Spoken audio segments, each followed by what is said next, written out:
tudo bem? Vamos para mais um vídeo das nossas reflexões.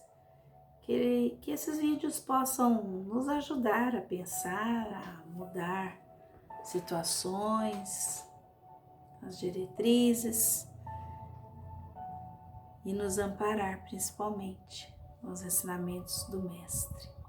Então vamos iniciar a nossa prece para depois conversarmos um pouco. Mais uma vez, Senhor, nós queremos te pedir o amparo, a proteção para nós, para aqueles que amamos, para as pessoas que estão sofrendo nesse instante. Rogamos, Jesus, que nos fortaleça, nos dê serenidade e paz, para passarmos por esses momentos delicados. Que a sua presença se faça entre nós, hoje e sempre, que assim seja. Hoje nós escolhemos uma história para nos recordarmos de Jesus, é claro, mas de uma personalidade dos dias de Jesus.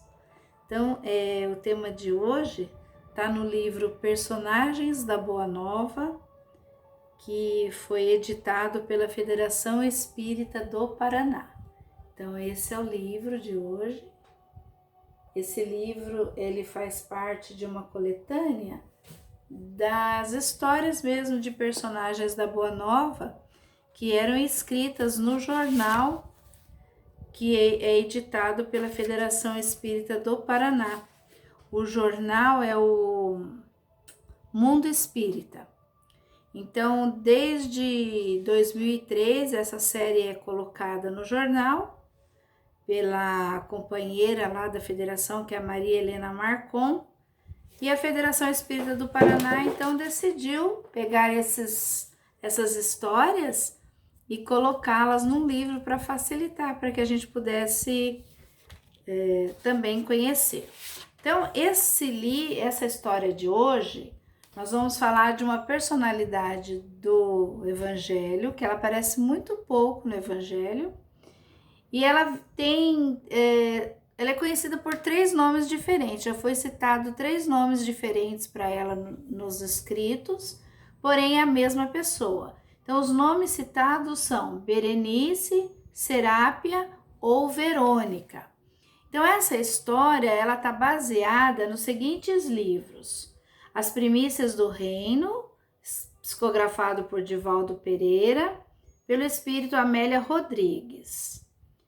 Pelo livro, também contém essa história, no livro de Humberto Rodem, A Hemorroíça, Jesus Nazareno, e o livro do Daniel Hobbes, A Vida Cotidiana na Palestina ao Templo de Jesus. Então são 3 livros em que foi pesquisada essa história dessa personagem. Então, nós temos aí, a história, nós a conhecemos, porque ela é citada no Evangelho de uma forma muito bonita. Havia uma mulher na região da Cesareia, em que há mais de 12 anos ela sofria com uma hemorragia que não cessava, era um fluxo contínuo que ela tinha. Aquela época, as mulheres, quando ela tinha o seu fluxo sanguíneo regular, ela era deixada de lado pela própria família, embora fosse um ciclo normal, mas era considerada impura nos dias em que ela tinha o seu ciclo menstrual. Mas aquela mulher, desde a sua primeira menstruação, ela sofria por uma hemorragia intensa que não cessava há mais de 12 anos.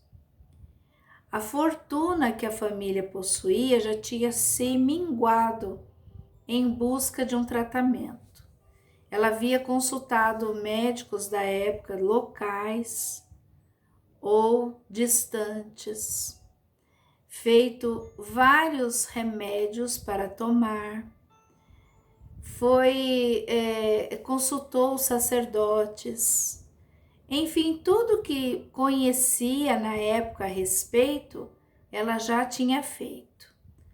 E como ela sempre estava com esse problema, ela era já considerada uma mulher impura pela família constantemente. Então ela vivia apartada dos seus familiares.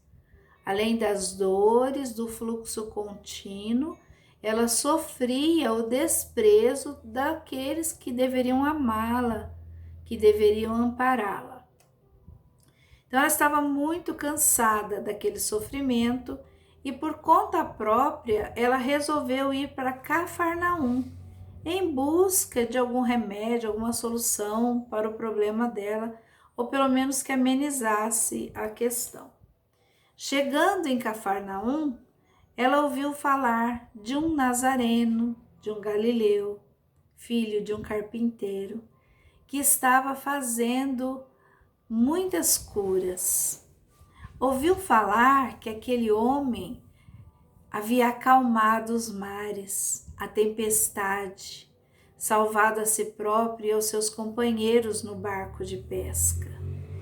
Ouviu dizer que cegos de nascença voltavam a enxergar, paralíticos de nascença voltavam a andar, lunáticos ficavam bons instantaneamente, com apenas algumas palavras daquele homem. Então, no seu íntimo, ela sentiu que ele poderia lhe ajudar e saiu em busca para encontrá-lo. Encontrou Jesus numa grande multidão, onde ele estava caminhando para a casa de Jairo, que havia lhe pedido para visitar a sua filhinha doente, que estava entre a vida e a morte. Jairo também sabia do que Jesus era capaz. Por isso que ele pediu, implorou para que Jesus pudesse ir até a casa dele para socorrer a sua filha. E Jesus estava atendendo seu pedido, caminhando para a casa de Jairo. E todos que conheciam Jesus ou que queriam estar perto dele o acompanhavam. Se não fosse para estar na sua presença amiga, sentir o perfume do seu amor, seria também por curiosidade para saber o que aconteceria dali a alguns instantes quando ele chegasse à casa de Jairo. Então, quando essa mulher, essa moça se deparou com a possibilidade de encontrá-lo, ela não pensou duas vezes. Ela também o seguiu naquela multidão, apressando os seus passos, tentando o máximo que ela podia chegar perto de Jesus. Mas eram muitas pessoas. E ela queria chamá-lo para que ele pudesse ouvi-la, saber do seu sofrimento e amenizar a sua dor. E ela insistindo nos passos no meio da multidão, ela tenta chamar a sua atenção, tocar nele, para que ele pudesse se voltar e vê-la. E quando ela fez esse gesto para tocar em Jesus, a multidão, enroscando uns aos outros, a fez tropeçar e ela quedou-se, foi ao chão. Mas nesse instante, no desespero, no desejo ardente de falar com Jesus, ela esticou o máximo que ela podia das suas mãos, dos seus dedos, e as pontas dos seus dedos pôde tocar a orla das vestes de Jesus, ou seja, a barra, o final da vestimenta de Jesus. Ao tocar a sua vestimenta, ela sentiu instantaneamente a cura, sentiu-se curada, restabelecida a sua saúde. Jesus pergunta: quem me tocou? Os discípulos, incrédulos com aquilo que Jesus pergunta, mas disse: mestre, com tantas pessoas aqui, muitas pessoas te tocaram, várias pessoas te tocaram. Estamos em muitos. E ele respondeu: não, alguém em especial me tocou, porque eu senti que saiu uma virtude de mim. E ao se voltar, ele vê aquela mulher prostrada ao chão, feliz por ter sentido em si instantaneamente a cura. Então ele diz para ela que a fé dela havia curado. E assim como ele dizia a todos, a sua fé te curou. Vá e não erres mais, para que nenhum mal maior te aconteça. Então nós conhecemos essa história do Evangelho. Os evangelistas contam para nós. Mas o que nós não sabemos e não conseguimos associar ainda é que essa mulher retornou para sua família para viver entre os seus. Todos se alegraram, é lógico, com a sua cura, mas a sua alma estava inquieta, porque apesar de ter sido curada, ela sentia muitas saudades de Jesus e queria estar com ele. Então ela retorna para Cafarnaum e passa a segui-lo como muitas outras pessoas o fazem. Mas chega o dia em que Jesus é preso, é levado para o sacrifício do Cordeiro. E nessa trajetória em que ele é levado carregando a sua cruz, sangrando, uma mulher de muita coragem, com uma toalha branca, se aproxima dele e seca o seu rosto ensanguentado. Dizem que a sua imagem ficou gravada ali, como se fosse uma pintura, naquele pano.